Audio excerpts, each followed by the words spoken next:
map is yellow alert. Other refugees are coming from the coast. 400 yesterday. The mist is coming fast. We need weapons, vehicles, and food. If there's anyone that can respond. 8, 3, 7. We listened to the number stations every day. I took turns with Jacob, waiting for our signal. And finally, it came. A scarab got it too, its AI directing it to our rendezvous point. We had no news from Symes for many months. Did he send the activation codes? I was desperate to know what happened to him. The mutants were on the march again. Something was happening. If the mist was back, then it meant that the Pandora virus was mutating again, twisting the human form into new horrors. We needed to regroup, rebuild. But first, we had to get to that scarab. After several hours traveling, the howling noises stopped, and then so did the scarab. I did a quick survey around our position while Jacob talked to the AI.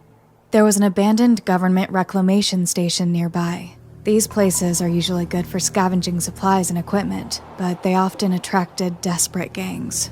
The AI gave us the reason for our stop. An emergency rescue signal from another Phoenix operative.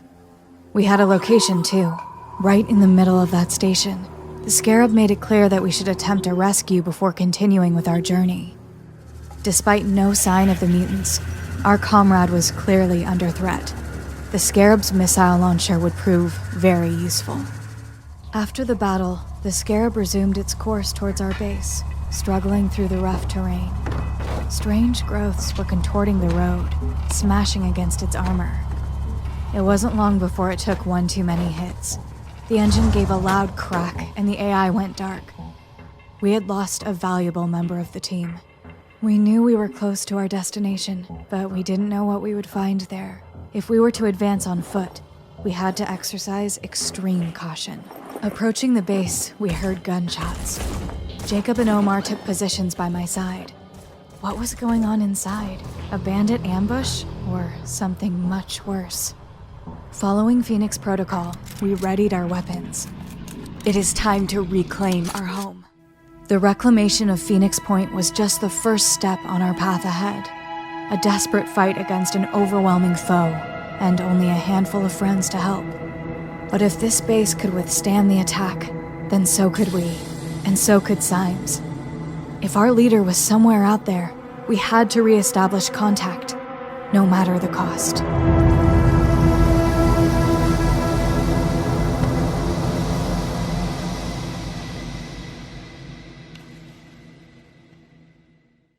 The Phoenix Project was founded on October 24th, 1945.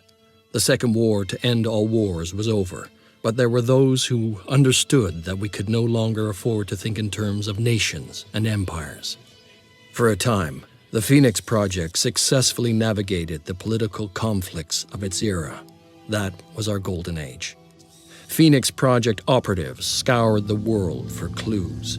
We had bases in 24 countries. Even the heavens were not off limits.